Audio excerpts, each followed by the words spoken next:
Our guest on this episode of the podcast is Professor Evangeline Bonisiwe Zungu. She's the author of several books and many academic papers, but the book we are talking about on this episode of the podcast is Zulu Names, Polygyny and Gender Politics in Traditional Societies. Professor Zungu is our guest on this episode of the podcast. My name is Nongcebo Vukile McKenzie. Welcome. Ngiyakwamukela.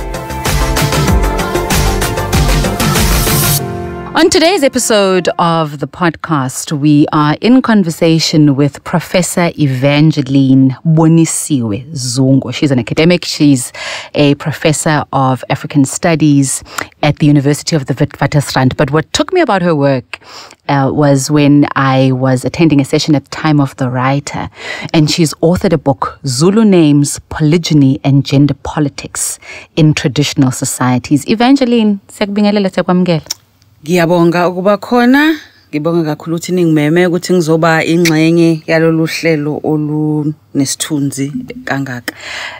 Into yangithatha is your name. So kulukhuni kumina ukuthi ngithi Prof Zungu noma ngithi Solwazi noma ngithi Bonisiwe, because when you explained Evangeline at that session at the time of the writer, and that would have been last year? Yeah. Last year, March, yeah. And when you explained how you had initially felt about the name Evangeline because it was not pronounced correctly, people would say Evangeline. Mm-hmm. And when you grew to know that it's actually Evangeline and how melodic and how beautiful it sounds and the meaning of it and the history behind it, you grew to fall in love with your name. So there's history in our names. Mm-hmm. And you have gone and you have unpacked gender politics, names, polygyny, and how that all intersects in traditional societies. Yes, mm-hmm. Yes. My name Evangeline, actually everybody calls me Boni, mm-hmm. Not even Bonisiwe. Everybody calls me Boni, so that's my calling name. My mom had me when she was very young. Mm-hmm. She was in grade 8, standard 6 mm-hmm. at that time, Form 1 back mm-hmm. then in the late 70s. So she had me then. Mm-hmm. And then I think she fell in love with this name. I don't know where I think she was reading, I don't know, maybe those novels that they used to read back in the day, like Great Expectations or Far From the Madding Crowd, I don't know. But she loved this name, and then she thought, since I'm her firstborn daughter, she was going to give me this name, Evangeline. Mm-hmm. So, but she never taught me, or she never told me the meaning of the name. Mm-hmm. I only knew my name Bonisiwe, that name was bestowed onto me by my father, mm-hmm. and it meant someone with a vision. Yeah. So and everybody said ngoba nginamehla amakhulu growing up, so they will tease me and say that's why ubonisiwe vele uyakwazi ukubona, if you know what I mean. So when I grew up and then I went to university and then I started doing Latin because I was always interested in languages. So I was doing English, isiZulu and Latin. So I was doing Latin. One of my Latin lecturers asked me if I knew what my name meant. Mm-hmm. And I said no. And then he explained it, breaking it down mm-hmm. To different morphemes and syllables, that this syllable means this syllable means that. And the lean at the end is a feminine marker. So for me, that was very enlightening, and I was very excited that now I know what my name means. So I've always been EB. Zungu. So people growing up, when they took their IDs, they swapped their names. They'll be like Bonisiwe Evangeline, but I was like, no, I'm Evangeline Bonisiwe, because that's how my mom named me. That was even way before I was interested in onomastics and the names and naming processes, and I had no understanding of the social linguistic study of subdiscipline of onomastics. So by the time I started being interested in onomastics and actually studying onomastics, I was already in love with one, language, two, and names and naming processes, especially of African people. So the book that you have written, you look at how people choose names and the meaning behind names. Yes. And I think there was I will keep on referring back to the conversation because this is what really, piqued my curiosity, where you were talking about ukuthi namakhosikazi asesithenjini indlela abazoqamba ngayo abantwana babo leyo nto isuka ikhuluma into ethile isho into ethile ngaleso sithembu leso ngalowo mndeni lo ngalowo muzi lo. And there are names when you look at there's a message that often goes out ukuthi igama ozoqamba ngalo mntwana malibe mawulicabange because mayilandela igama lakhe. Yes. Uyobelandelani. And there's a part in your book where you write about names that reflect jealousy, and there's actually a part about names that reflect hatred. Yes. Thandwa ngubani. Hlanyuki, I've never heard that one. Hlanyukiwe, the deserted one. And you've gone into the research to explain conditions that surrounded when you ask a person, as you're saying, what did your father have in mind? What was he thinking when he named you that, or what was his vision for you? Because it might be an articulation of what their hopes and dreams are for you. So going through that process and engaging with, I would think, predominantly mothers in what they were trying to convey about their emotions and their status. You write about how names are a reflection of status as well. What were the predominant things that women were sharing with you? As we all know, or as we all have an idea, that isitembu is not necessarily what's the word I'm looking for? As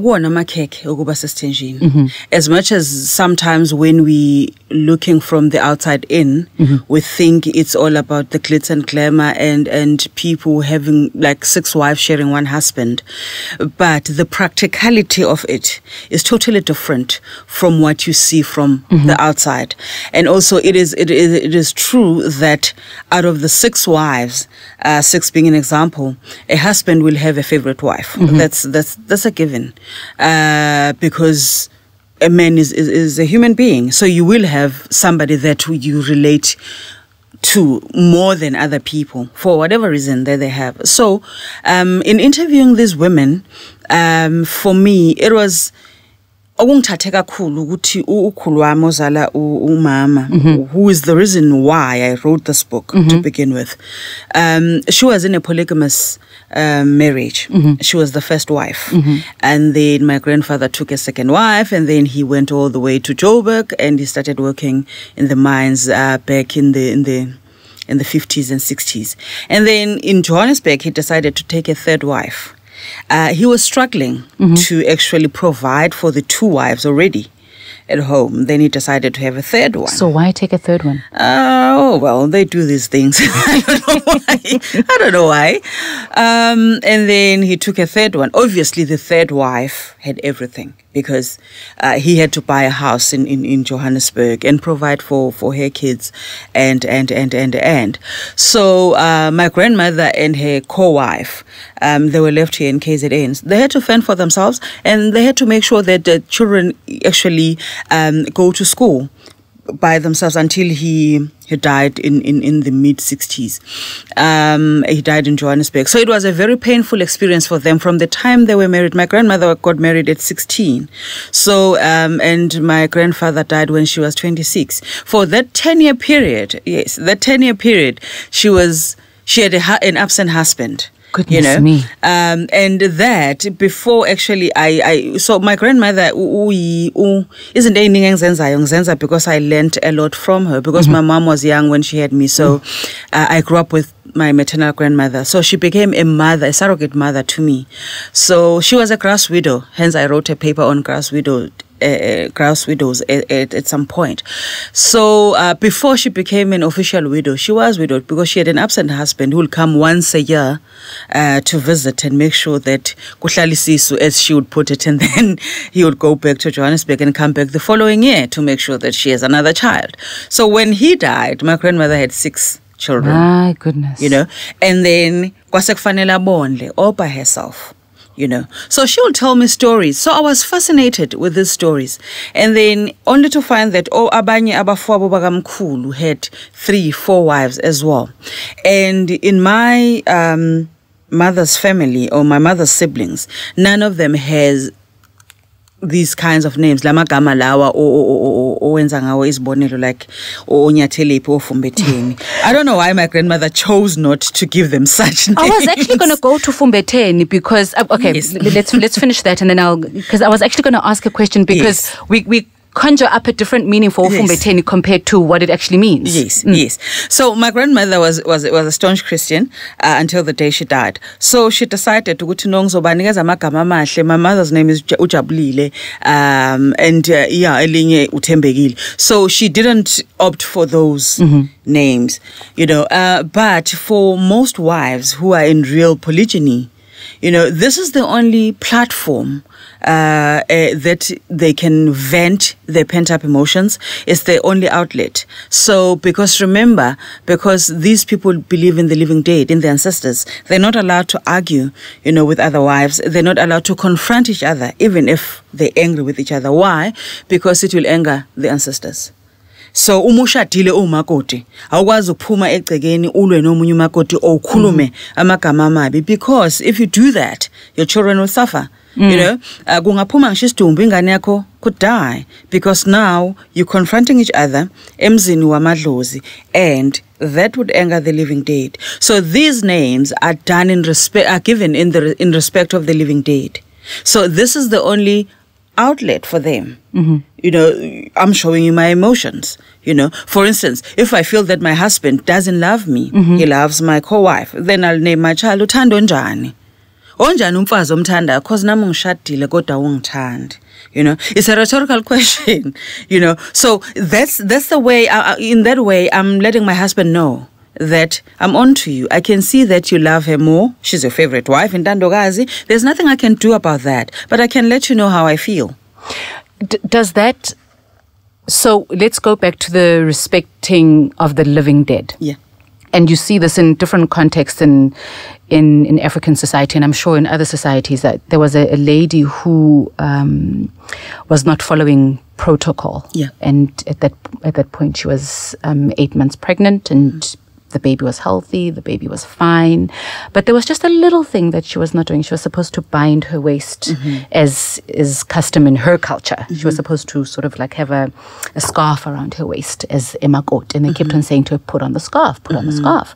And for some reason, she was not doing it. And then the baby had been fine. She'd gone for all her checkups and everything was fine. And they kept on saying to her, Mkhulu's not happy. Mkhulu had passed by that. Mkhulu's not happy. And when she had a stillborn, they said, well, everything had been fine. Well, so we've got this very deep respect for the living dead. And we do believe that should we anger them, woe unto us. We will feel their wrath.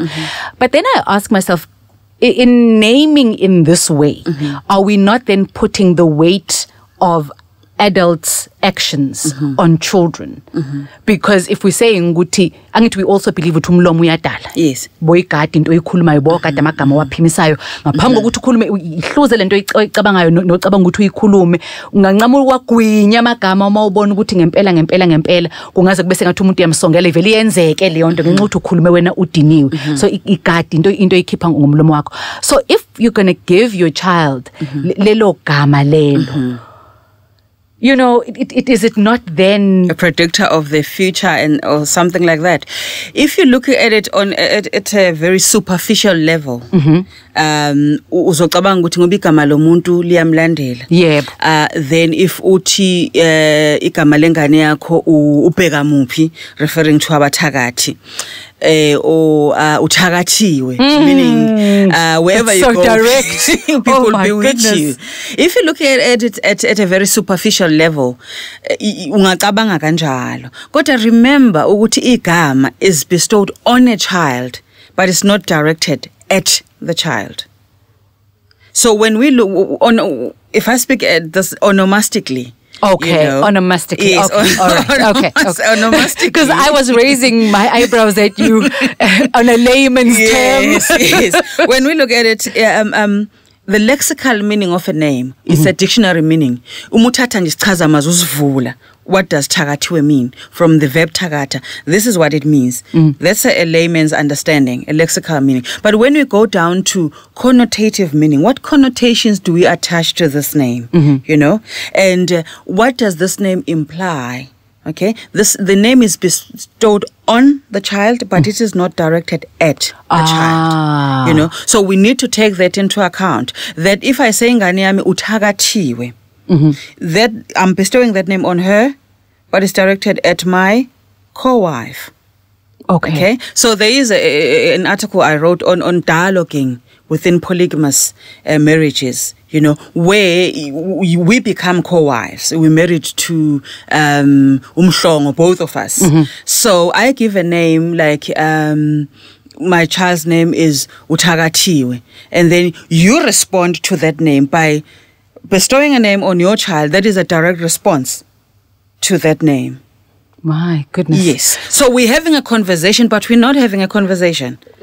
Because as I say, our ancestors are living dead. They're dead, but they're alive. So they're controlling our well-being. They're controlling our lives. So because siyabahlonipha abantu abangekho and vele kuthiwa umuzwa abantu abangasekho lo la ekhaya, sikanile sobabili singomakoti.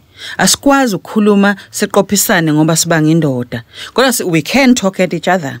Believe me. And we can have a dialogue. So ngizokunikeza ingane yami igama, uzale ingane unikeze ingane yakhe igama, uphendule mina directly kuleli gama, kodwa igama is bestowed on your child. So we continue this dialogue until siye ukuzala. Until siye ukuzala. And they really thought they had the Cold War defined. This is this artillery has got nothing on the Cold War. They didn't. No, or rather, they don't have this. They had nothing on this. No. So I was actually surprised going through the book because the name Fumbeteni, I had always understood the name Fumbeteni as in you know, I'd like always in a positive in light. A positive way. Yes. You know, and also like kids always have their fist clenched. So when you eventually roll out that hand, what gifts do you have? You were thinking of talents. Yes. But then you go, Fumbeteni. The mother of this child gave this name after suspecting that her co-wife was using a love potion on her husband. So it can have quite a negative meaning. Yes. Because ufumbetheni la ngasemuva, it can also mean in a different context that I think as my co-wife, mhlawumbe uphethe umuthi wokungithakatha, you know, umbulelo, you're going to make sure that you sprinkle it around my door, ukuze ngiweqe, you know. So ufumbetheni. So these names, more often than not, they're rhetorical questions. 1, 2, I'm letting you know that I'm onto you. So, oh my goodness me. Kwaza kwenkunzi.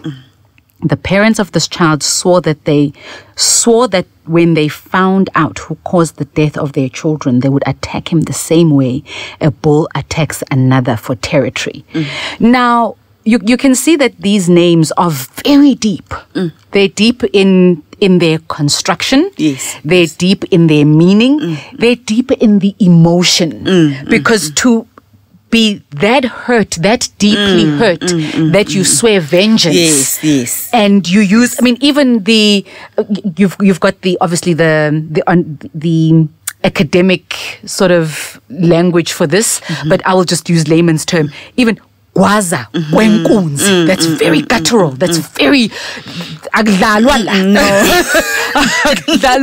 No. So you can sort of feel the emotion that this would have carried. Yes. When this was.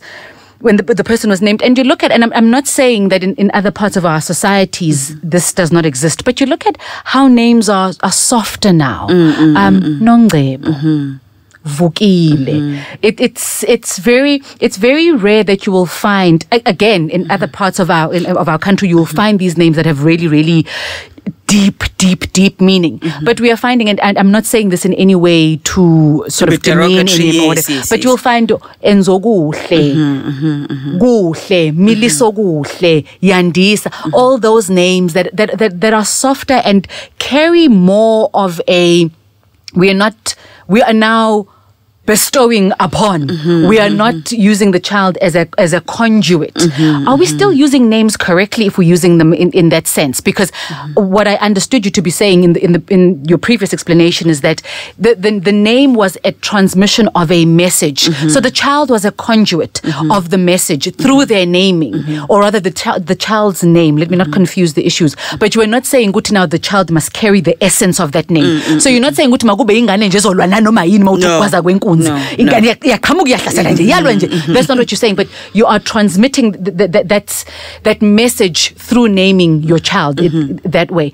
Are we losing then the essence of naming if we're now just going to say, I mean, and I'm not saying that this is why I was named. I know why I'm Nongcebo. But are we then losing the meaning when we are saying, okay, Nongcebo ngoba ingcebo izoza ngaye? Because that's now saying, that's now directly transmitting, or rather bestowing upon me the essence of what that name is supposed to be.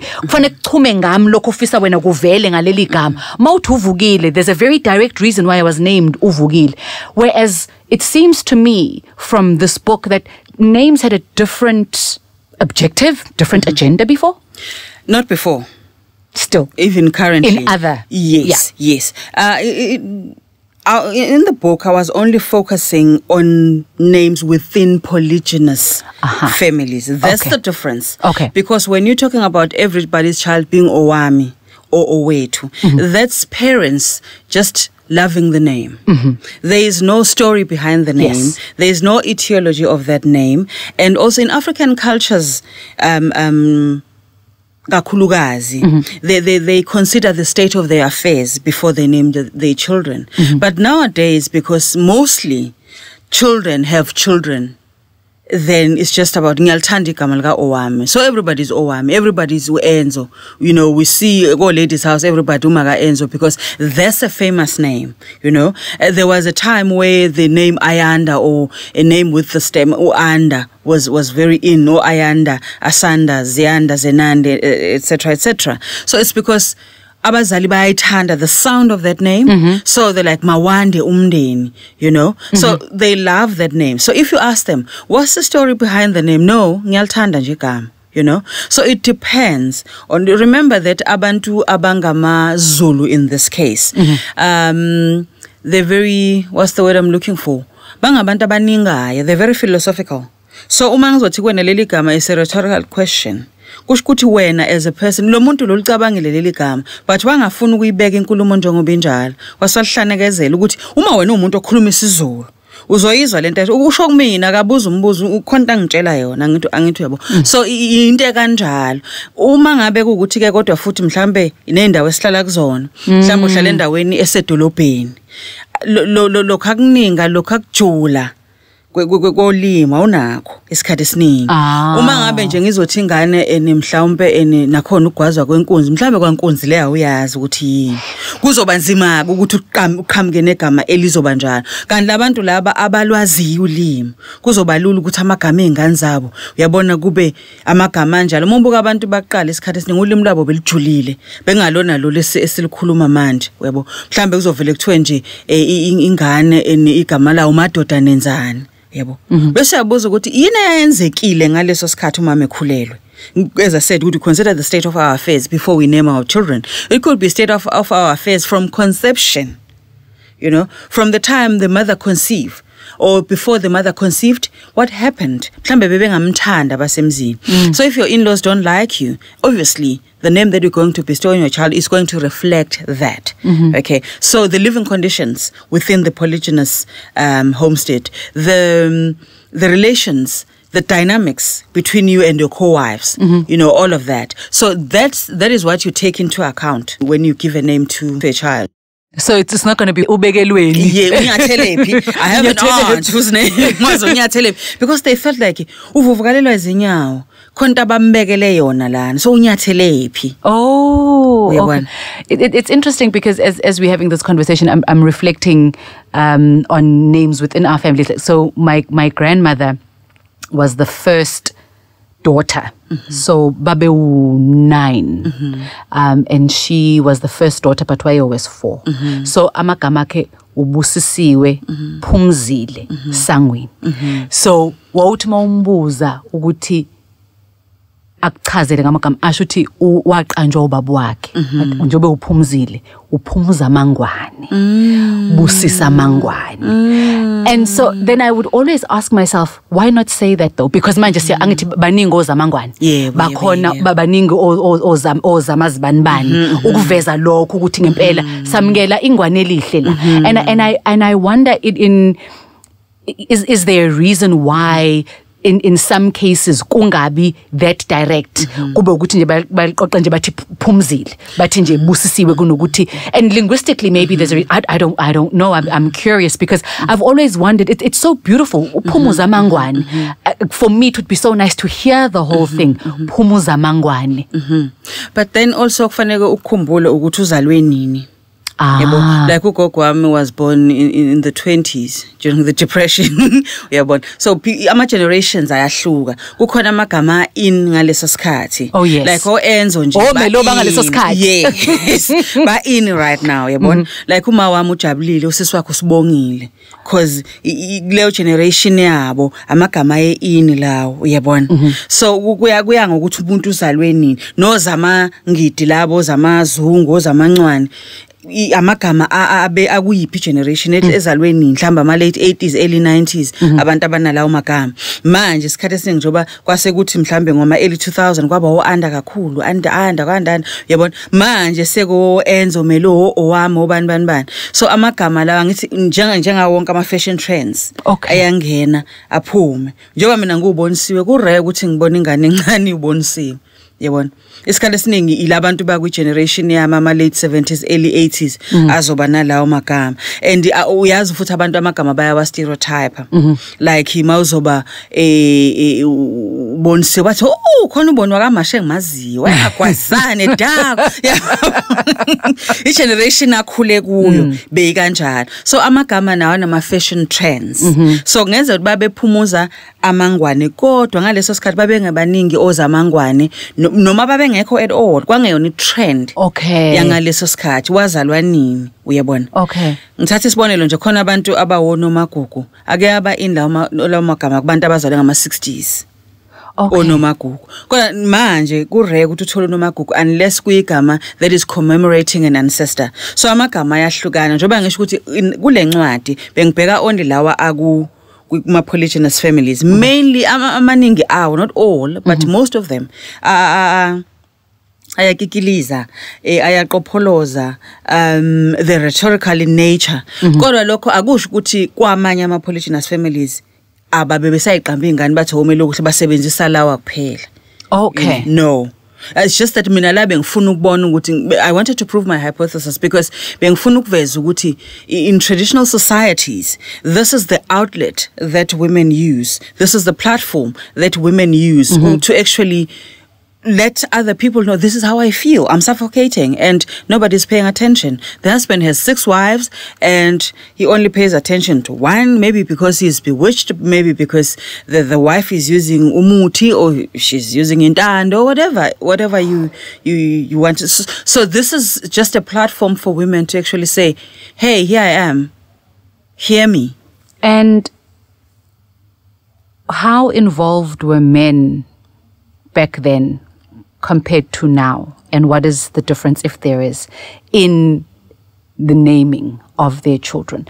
But obviously understanding ukuthi lesisikhathi osibhekile ila obaba vele bebehamba ukuthi mhlawumbe bayosebenza koMagoli bayosebenza koMathekwini, so umntwana isikhathi esiningi bezofika vele ubaba engekho kwayilapho kube ukuthi mhlawumbe umama noma ugogo omqambane. Yes. Isikhathi esiningi ngoba ngesikhathi sishintsha ukuthi ingane phela fanele imezalwa ibe nesitifiketi, fanele iphume negama phela ingane.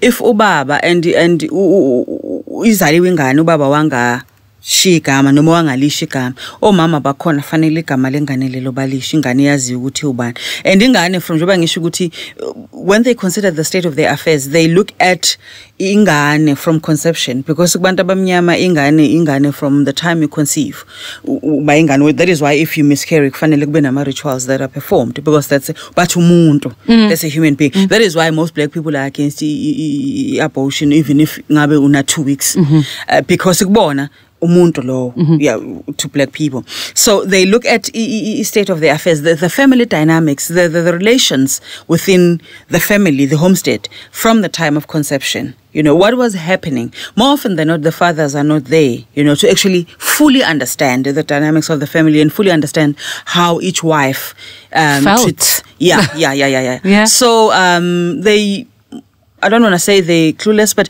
they not... They're far removed from the process. Yes. So that is why it was mostly women, you know, who actually give these names to children. And also for me, I applauded them because, I mean, as a person, you actually need to sort of pour your heart out. This is how I feel. This is how I'm suffering. You know, it's a cry for women. You know, this is my husband doesn't treat me well. You know, he's ignoring me. He's ignoring my children. He's doing this. He's doing that. He's taking more wives than he can afford. Because the wife cannot say that to her husband, but she can definitely say, my child's name is Ubona Bekanwa because you see your brothers taking more wives. You can't afford the 2 wives you have, and then you're taking the 3rd one. So ubona abanye beganwa, now usufuna ukuganwa, kanti ngeke ube nayo imali yokusondla sonke. My goodness, that's an entire letter. Yeah, but in one word. And then they just shorten the name to Ubona. And then you ask, okay, what's the full name? But Ubona Beganwa. Okay, Obani. Okay, and then they give you the whole etiology of the name and the story behind and the background, what was happening before the child was born, you know. So umkhulu ubona abafowabo benonkosikazi abawu4 amakhosikazi awu3 amakhosikazi awu5 he thinks, oh no, I can do this, but he can't take care of his existing wives. So yeah. But I also like that you also go into the different themes of the names. It's not just the negative names. I mean, you've got the protective names. Yes, I'll put it that way. Omzungizeni, Omqiniseni, Mhlengeni. Those are all very, very beautiful names. And I think it's also indicative of the times now when you were saying ukuthi asakwazi ukuthi sifinyelele. I don't know if a Sagwazi or being in urban areas and mhlawumbe we're not exposed and to ukujula ngempela kwenkulumo nolimi. I mean the name Miseni, I've never heard that name. But it is actually so beautiful. When you say Miseni, it's actually beautiful. So thank you very much for this book, because I think you know, you'll find, especially when you go onto the internet, you'll find for other languages the explanation, the origins of the names, and it's beautiful to have something like this that. But the list is not exhaustive because there are a lot of other names that were not included there. You know, like the dialoguing I was talking about. You know, I wrote a separate paper on academic paper on that, on dialoguing only. Just dialoguing, that you can actually have 100 names where wives are just talking to each other, at each other. They're talking at each other. And, you know, the person whom the name is directed to understands, oh, okay, now she's, ngesizulu sithi wagadla, yo, hayi wagadla. You know, and then nalo omunye uzothi, no, mangithola ingane uzongithola kahle. And then, obviously, I'll bestow a name on my child. But the name is not about the child. It's about the situation and the family dynamic. It's unfortunate that the child becomes the name bearer, but it's not about them. Professor Zungu, thank you so much. Thank you for having me.